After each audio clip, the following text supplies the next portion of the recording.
Good morning, and good morning to everybody waking up to a very welcome rain last night throughout this part of Texas. Much needed rain. I think most of us around Brownwood got maybe an inch, maybe a little under, maybe a little over, but around an inch of rain last night, which was so needed. So that's outstanding. Let's talk a little bit. Let's first. There's so much to get to, but first, I know your bill passed the House recently with bipartisan support. I might add, it's property abroad. It's a bill to protect American property abroad. Can you talk a little bit about that? Because it does involve Brownwood. Well, absolutely. Defending American property abroad. You might ask, well, why is this important? Well, right there in Brownwood, just outside, there's a quarry that's operated by the company called Vulcan, and they produce aggregate materials that are used for building, so many different things and infrastructure in our country. They also have an operation in Mexico, and for the last 4 years have been fighting the Mexican government. They've been operating there for years. They built a deep water port with their own money that the Mexican government and Mexican industry can use right there in the Yucatan Peninsula. And recently, just a couple of years ago, the Mexican government decided to basically take back their operations without giving any real good legal explanation. They expropriated that property. We've been fighting them. They refuse to negotiate. They refuse to do the right thing to give back that property, to let them continue to operate. We're talking several $billion here of lost property. And every attempt through diplomatic means, through discussions with their ambassador and even high-level officials in their government failed to produce the outcome that we wanted. So, and this is not, they're not the only company. This is not the only example where we have a trade deal. We've signed a trade deal. Our Congress has ratified that trade deal. USMCA, their equivalent of Congress, has ratified. So these are legally binding issues on how you act with a trade partner, and the Mexican government has refused to do that.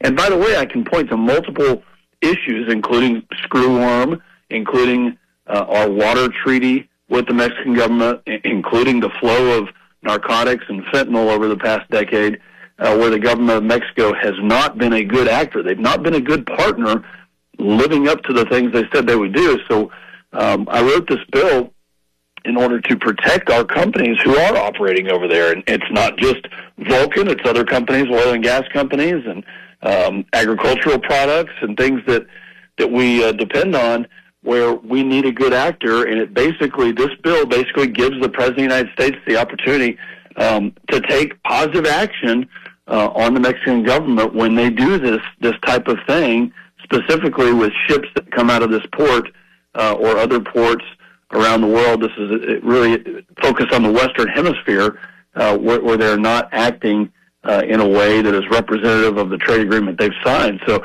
very, very proud of this bill because, y'all sent me up to Washington to represent in a way where I didn't just get Republican support, where I could go across the aisle. And in the case of this bill, we were able to get 41 Democrats to join along and to pass this bill. So it was bipartisan. We passed it on Thursday, hoping that the Senate will quickly pass this as well, and do the right thing to get this signed into law so we can put pressure on the Mexican government.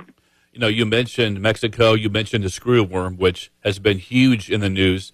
Any update on that? Has it come across into Texas yet, or are we so far still okay?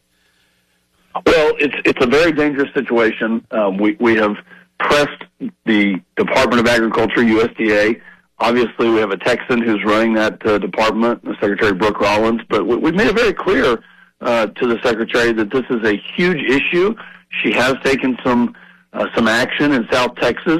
Again, the Mexican government should have built sterile fly facilities in southern Mexico as the screwworm approached through Central America, and they refused to do that. So now we've had to do that and start that process of building these sterile fly facilities in southern Texas and South Texas, and to hopefully at that point in time prevent the flow of screwworm back into Texas and in the United States. And the other action that we took, and I was part of this, was working with the FDA to get an emergency release of a medicine that could help, especially cattle, protect them against a screwworm. And a screwworm is very invasive. It burrows into an animal, and it makes a huge hole that really just destroys like calves and other livestock, especially newborns. So we're taking that action. We've pressed them. We want them to move faster. I'm urging USDA to move faster,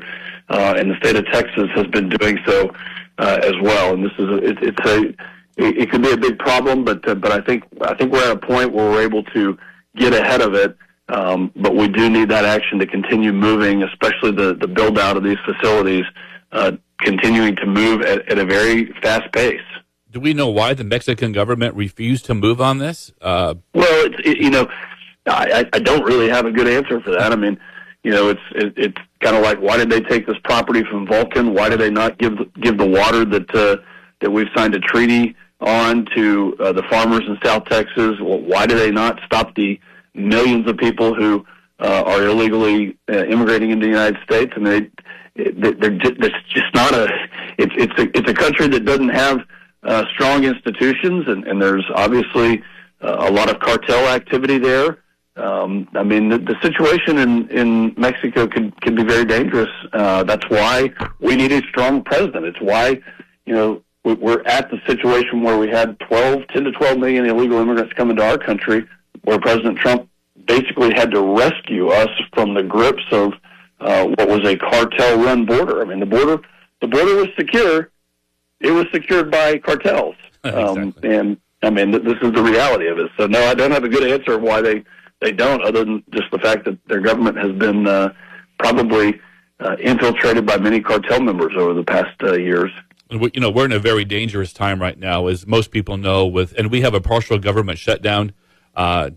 Funding for Department of Homeland Services and for ICE is in jeopardy because it seems like the left would rather protect illegal aliens than protect American citizens. Is that too simplistic? No, I think you just nailed it. I mean, there's no other explanation, especially that we're coming off this conversation about why did Mexico not enforce these things or help out with these things. And you think about the cartels that really have run that country and other South and Central American countries. Is that really what the left is saying? Do they just really want to choose that and choose the rights of an illegal immigrant over those of us here in the United States that assimilate, that love this country, that want to be a part of a country that respects the rule of law? And I can't give you any other explanation except for that explanation that you just said, because otherwise they would vote to fund Homeland Security, which is the newest agency responsible for protecting our homeland, responsible for protecting against terror attacks, that was organized and made after the attacks of 9/11. Have we forgotten how horrific those attacks were 25 years ago? But apparently those on the left who have refused now four times in the past couple of months, they have refused to fund Border Patrol agents. They have refused to fund Customs agents and ICE agents, those in the Homeland Security investigations that are responsible for human trafficking. This is the trafficking of 7- and 8-year-old little girls and boys that they refuse to fund. So I'm telling you, we are very divided on this issue, and this is a fight worth picking up. This is worth me fighting, and I'm okay with us being divided because I don't have anything in common with the lawmaker who refuses to fund those folks. I have nothing in common with them when they refuse to come to the table, and we're going to continue to do the right thing, and we're going to come up with a solution to make sure that they get paid. But I did talk to Secretary Mark Wayne Mullen at about 9 o'clock last night, and he told me, he said, this is the new Homeland Security Secretary, by the way, from Oklahoma, a phenomenal leader, somebody who we can trust 100%.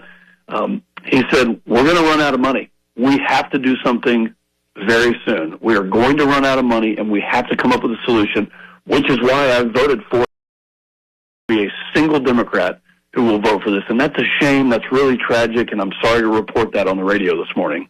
Well, it shows you that, some people will say, well, there's really no difference between Republicans and Democrats. They're all crooked. They all want the same thing. Well, that's absolutely false. This is a chasm between the two parties here. And this leads me to my next question: is the SAVE Act? If we don't have voter ID, then what are we doing here? Because I think the Democrats want the illegals to be able to eventually vote like an American citizen. Well, that's right. The Save America Act. I mean, it's been over 400 days since House Republicans passed the SAVE Act, which was merely an ID requirement. Obviously, we have that in Texas. Texas takes our safety and security very seriously. But the Save America Act, which we just passed a little over a month ago, goes a step further, and it says when you register to vote, you need to prove you're a citizen. And then when you go vote, you need to show your ID. And I'm sorry, but somebody needs to explain to me why that is a bad thing. When you have to go use your ID at the bank to set up your utilities, to get a cell phone. I mean, how many people in this country have a cell phone? It's about 95%, 99%. And every single one of those people, and I've just recently gone to AT&T, they ask you for your ID every single time you go in. So to tell me and to tell other lawmakers that we shouldn't have a requirement for an ID, and that is predicated by the fact that you can prove you're a citizen to make sure that we're not having fraudulent elections, there's no good reason. I did a town hall, Jeff, yesterday in Eden, Texas. It was great. A lot of just wonderful people in Eden. And there was one gentleman, one man, I'm not going to go so far as say gentleman, one man who was not from Concho County that tried to make these rambling excuses as to why this was denigrating women. And he said, well, it's because when a woman gets married, you know, she shouldn't have to have that burden to prove that she's a citizen. And I said, excuse me, when somebody gets married and they change their name, the very first thing they have to do is take that birth certificate to the courthouse to ratify that marriage license and to change their name legally. That is already a requirement, and it's on their driver's license, then the new name that is backed up by another form of identification, specifically a birth certificate or a passport or something else that proves that. It is no different. They have straw man excuses. So can we pass this? Thanks to Democrats in the Senate who have refused to pass this, it has not been signed into law yet. However, we are trying very hard, and this was another conversation that I had with the Speaker of the House yesterday. We're trying very hard to urge the Senate to do whatever they can, whatever mechanism they can, to pass the Save America Act before our elections in the fall. This is another example of the difference between the two parties. So the two parties are not the same. They are not the same at all, and this is another big difference between the two. Let's switch gears. I know you're busy. Let's talk about Iran a little bit. A lot of people are watching that on the news and probably getting very skewed coverage of that on the major, NBC, CBS, ABC channels. Boy, our military is the best in the world, the best of the best, right? I mean, they're doing a phenomenal job. They are. Well, recruitment is up. People want to join the military. They respect the institution. They know that the training and the resources and the readiness and the lethality are just unmatched throughout the world. And we finally have a president, after many, many presidents have said, well, we can't allow Iran to get a nuclear weapon. And we've been talking about this for decades. But we finally have a president who cut this cancer out, who prevented the world's largest sponsor of terrorism from having a nuclear weapon. I mean, this would have been disastrous had Iran, and, the reporting is telling all Americans and pretty much the entire world that they were very, very close to getting that nuclear weapon. So he had to act. He had to act abruptly, and it's not fun to do that. No president wants to do that. President Trump does not want endless wars in any situation, but even the risk of this situation outweighed all of those concerns to make sure that we can make the world a safer place. Very proud of what the military has done to destroy the Navy, to cut their missile capacity, intercontinental and short-range ballistic missile capacity, to destroy the nuclear facilities, and to make sure that the proxies around the Middle East don't have the capability to sow terrorism anymore.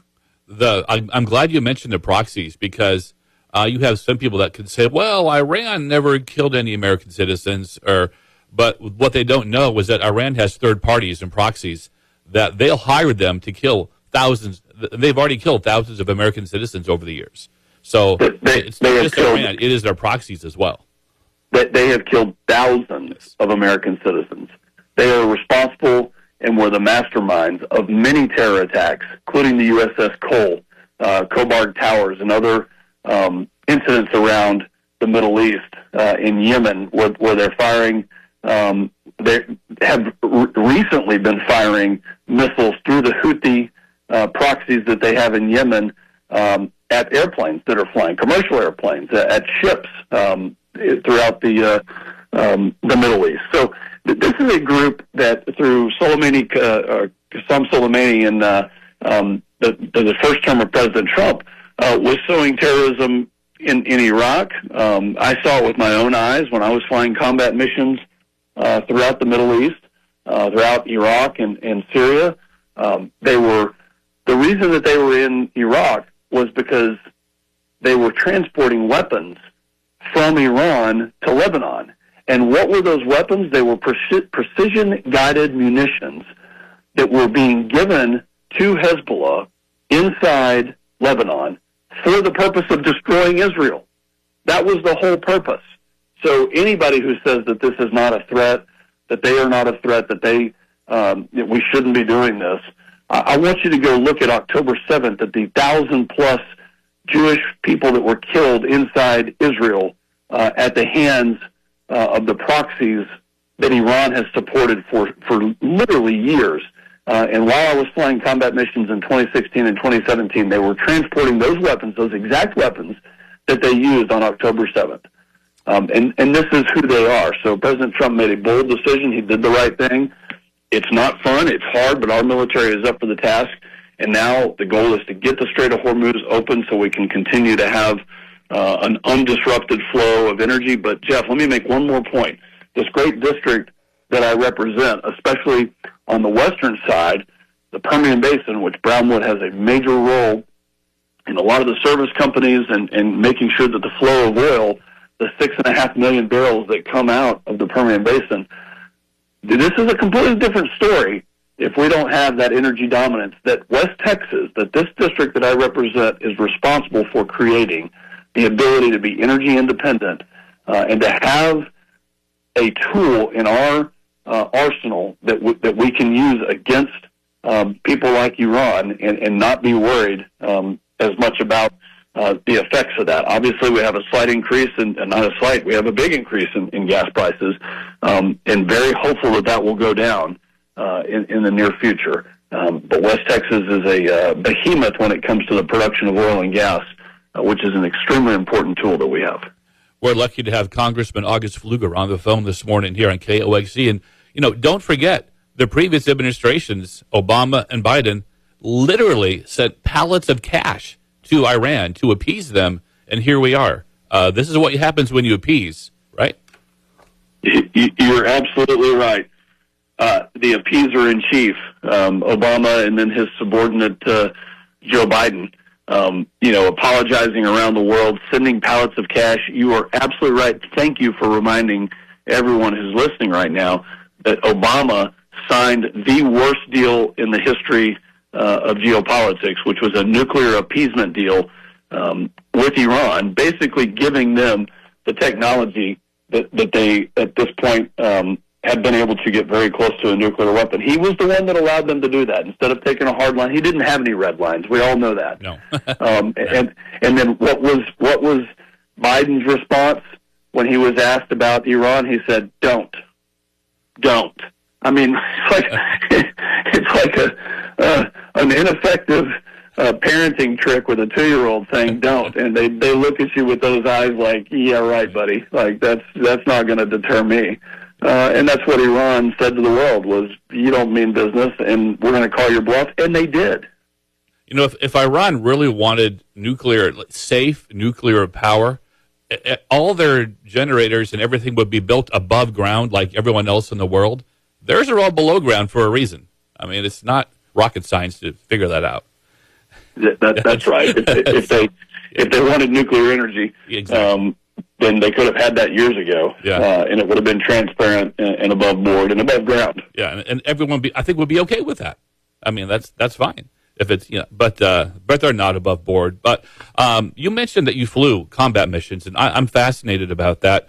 Could you describe for our audience what it's like to fly one of those missions and how long you're up in a plane and what goes into that?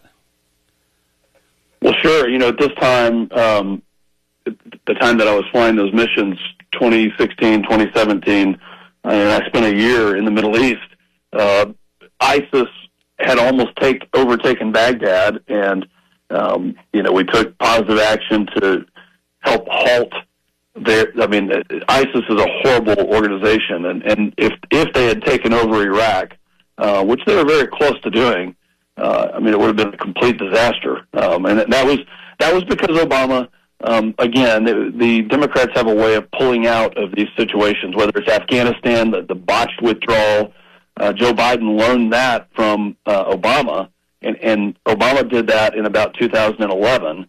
By the way, Joe Milley was the Army general that was in charge of that, just as a footnote for history. But when we got there, in these missions that I was flying, we were operating up and down the Euphrates River, what they called the Middle Euphrates River Valley, and it would take several hours to fly up into that area, refueling multiple times. And then, one type of mission, we would be assigned to an area, and we would be in contact with ground forces, and these are special forces, Navy SEALs, Delta Force, people that were operating in very remote locations looking for these ISIS terror cells that were literally going house to house, beheading people on the ground, taking all these hostages, these Iraqi civilians who'd been through so much that had not been radicalized. And there were many of them, just farmers and people that were in the countryside.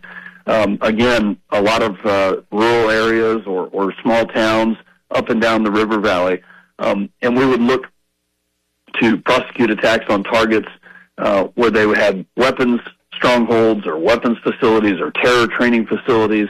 Other operations up into Mosul, where the city of Mosul had been overtaken by ISIS, and then into Syria. And these missions would take between 8 and 10 hours, which in a single-seat airplane is a long time to fly. Multiple refuelings. We had a lot of weapons on board, and all the while that there was a civil war that was going on inside Syria. The Iranian proxy forces, who we were not directly at war with, and this was a big point of consternation. We wanted to be able to stop the flow of those weapons going across Iraq, across Syria, and into Lebanon that were coming directly from Tehran. But there was so much going on, so much chaos that was going on in the Middle East. And then you had the Russians that were helping the government of Syria, Bashar al-Assad, helping in their civil war. So there was just a lot at that time that was going on. And I learned a lot about the region and a lot about the different countries who were involved and what their ambitions are. And I'll sum it up with this, that, flying those missions, especially against the terror organization they had no regard for life. ISIS had zero regard for life. And we very well defeated them. Not to say that they are completely eliminated, but stopped a lot of the advance that they were trying to do. And General Raising Cane had a big part in that. But the world is a dangerous place. And we're sitting here in the United States, separated by several oceans that protect the advance of those types of groups into the United States.